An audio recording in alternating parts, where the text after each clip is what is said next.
Hi, my name's Ian and welcome to the channel. If you've not been here before and you have been here before, then welcome back. In this video we're going to be changing the driver's side door actuator on a Ford Transit Mk7. So today's task is to change the driver's side door actuator on my Ford Transit Mk7, as the one that's currently installed in the van, which was probably the original one, is playing up. I actually did change the door lock the other day, where the key goes into, thinking that was part of the problem, but it seems that it's the actuator which is actually the real thing that needs sorting out. So yeah, so we're going to be changing that. So the first job we need to do is to remove the door card from the driver's side door. That basically involves a Phillips screwdriver and removing a number of screws. So we've got one screw up here, got a screw just in here, and then there's 4 screws located around the side. So you've got one there, one down there, one down there, should I say, one here, and one up there. So now I've got all the screws loose. The thing to do is you need to pull this out, which basically slides out, and then you may need a trim tool, but basically the bottom of the door panel should just come off. Maybe I need a trim tool just to pull it off, but yeah, it'll just pull away. I'll just get a trim tool and pull it off quickly. Yeah, I just got a trim tool in underneath it and it's now free. So after that you need to lift up the door card. It should just come off, and then beyond that you can then see we've got the electrical sockets for the electric windows. So you need a small screwdriver, just poke it in that little hole there, and this should go backwards. Same with the one that's behind it as well, like a gold one in there behind. So I need to pull those out next. So we've now got the door card off, so we're going to need to take this off, which I think, looking at the new one, it's just clipped in. So hopefully just get a trim tool in behind that and that should just pop off, but I'll do that in a bit. So the actuator is actually located down here. The first thing we need to do is to get the door lock out. So just here, where my finger's pointing, there's like a metal tab. You need to pull that backwards towards you. Then that will, that's sort of like starting being able to release the lock out of it. So, give that a quick pull.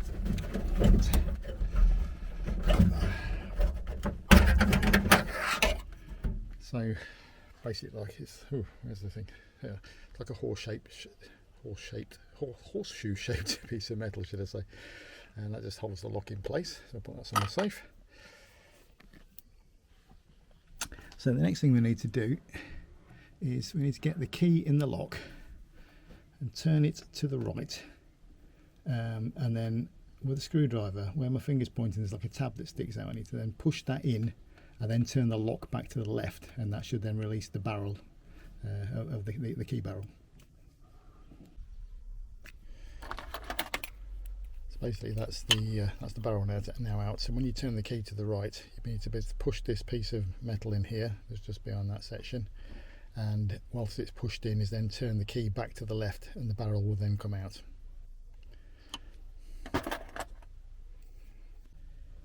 The next thing we need to do is we need to undo this nut here, or bolt should I say, that bolt there, and this bolt up here. And this metal section you can see here, that's part of the window mechanism where it goes up and down. That will then slide out once we've undone them. You'll need an 8mm socket or spanner to undo those nuts, or bolt should I say. Once you've undone those 3 bolts, then the window slider should just come out, like so. That's the window slider. Right, put that safe to one side. So the next thing you have to do is this yellow thing that's here, is get a flat blade screwdriver behind it. Ooh, send the cables away now. Can we get it? See it there? No, can we see it? And basically just get it behind it, and that will then release this section here. See, it's like a threaded bar. Just leave that hanging. That's connected to the door handle, so we'll just leave that where it is. So the next thing we have to do after that is these 3 bolts here. They're star drives. I'll have a look, see what size they are in a minute, I'll tell you. To undo these 3 star drives you'll need a T27 bit. Right, that's the actuator now loose. So the next thing we need to do is to release the electrical socket, which basically there's a red thing at the bottom here, like a red switch. Where's my thumb on it there? Like this, where my thumb is, there's like a red thing. Pull that up and out, and then the plug will come off. And then we also then need to release this cable that's coming in here. Although saying that, we might not need to, because I've got a completely new handle to go with mine. So it's quite possible that so I know some of the actuator kits don't come with the new handle with them, so you do need to release this out, but I'm not going to need to do that with mine. So basically it's just the electrical socket, and then or electrical connection should I say, and then the whole thing should come out. Yes, to get the electrical connection off, basically this red button, basically it's in a lower position normally, so it goes, go back in there with 2 fingers, but once it goes back in again, that will push back down. But obviously when it's in its closed position, it's down, and you need to get it up to the top, and then basically give the plug a bit of a wiggle, and it will come out. So if you are changing the handle, basically just get yourself a trim tool and stick it down the back of this hole here. Probably won't work now, I'm doing it with 2 hands. Let's see if we can do it the other way. Let's stick it down there. There we go, that's it, just pops it off. So yeah, so it's basically just on a little, don't know how visible that is. Where is the handle thing you do? There's like 2 little prongs just here, and they locate into that square hole there. So basically just pull those off. The only other thing we've got to do, it looks like actually it locates into something at the back here as well. Sorry, I'm pointing the camera completely the wrong direction. I would say that sits in right, that's it, that just sits into that. I shouldn't have done that yet, because what I need to do is there's a cable tie here which holds this cable in place. So I need to just take that out next, or cut it off probably. Actually, it's not a cable tie, it was like it's like a little bung, which actually has got splits down through the middle, so it's reusable. So basically I'll just split it apart, it'll pull it around the cable, and then we can reuse that when we put the new one in. So just about to fit the new one now. So what I've done is on the handle it's got like a little hook that you can locate in here, so that's located in this hole. I'm not going to push the handle back in yet, although saying that I probably could do if I wanted to. Yeah, I might just shove that back in the hole now. So that's now in back in the hole, and then we've then got the new actuator, and we now need to then refit that back in. So basically I need to slide it back into position, and then put the 3 Torx bolts back in to hold it in position here. So we'll do that first. So while I've still got good access before plugging the electrics back in again, I'm going to then flip this back like I did before and locate this rod back into the hole, and then clip it back into place. So with that plastic bit flipped out the way, the rod just basically pushes back in between the 2 bits of white plastics that's there, and then we're going to then just pull this piece of plastic back, this plastic one, the yellow one should I say. Probably take 2 hands to do it. Ooh, and then push that back into place, and that's now located in position. Right, I'll connect the electrics up now. Probably put the window slider back in, and then do the lock afterwards. So that's the window slider back in. What I did with it was I located the first bolt in first and just put it in slightly halfway finger tight, and then did the same with these 2 bottom ones. Got them in, so just got them going, and then worked them in then with the 8mm socket. So next thing we're going to do now is plug the electrics back in. So that should just click in, and then we just push that red tab back in. Just let it click into position, so it won't come off now. Right, get the lock back in next.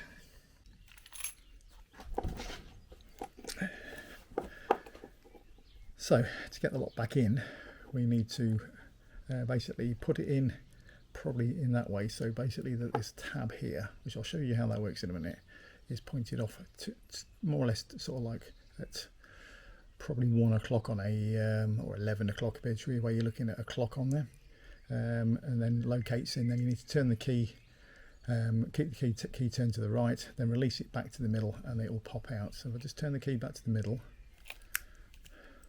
there, that's basically has popped it back out again. So to get the metal, the bit that sticks out back in, turn the key to the right, push it in with your thumb, keep hold of it so it basically stays with the key in the middle, and then that'll slide back in again. So when you come to take it off, we'll turn the key to the left when we put it back in, and that will pop that plunger back out into the location hole. I'll show you where that's going to locate into now. So if you look down here, you'll see the red of my wife's car, and then just to the right of that, just above where my finger is, you'll see a square hole, and that's basically where that peg on the lock locates into. Right, that's now in now, and the pin is now located into the hole. The other thing we've got to do now is put the horseshoe shaped section in there now, which basically it locates in between the lock and the side of the door, so against the metal. So basically it sandwiches it all into position, but it's not possible to do this one-handed. So I'll put it in and then show you afterwards. So basically what you do, you just push the door barrel in from the outside, make sure it's tight against the bodywork, and then you basically just slide that horseshoe section back into position. What I'm going to do now, I'm going to just plug in the electric windows on the door card, just to make sure that this slider is in the right position, because obviously the window's got to slide up and down on that, so just want to make sure that's located correctly, there doesn't need any slight adjustment on it. So I've just plugged the electric windows back in, so I can just double check that now, so make sure it's going to work without snagging at all. That's fine. In fact, I must say it's working better than it has ever done. And it's on my end of the vehicle anyway. Actually, the other thing we forgot to do is to put the little clip that holds this cable in place back in. So this thing here. So as I say, you just split it, pull it apart both sides, wrap it around the cable, and then poke it into that little hole just there. So here we are. Got this all back in place now. So the cable's not going anywhere. Right, we'll get the door card on now. So to get the door card back in, basically you just hang it in at the top. And there's like a location tab around here somewhere, you just tap it into there, and then when you come around to the bottom there's one or two tabs. Again, don't try and do it with one hand. There, that's located that back in, and then obviously then it's just held back in again by the 4 screws that we took out at the beginning around the edge, and then the one at the top there, and then obviously don't forget to put the trim piece back in and the screw back in through the middle. Alright, just a quick test to make sure it works.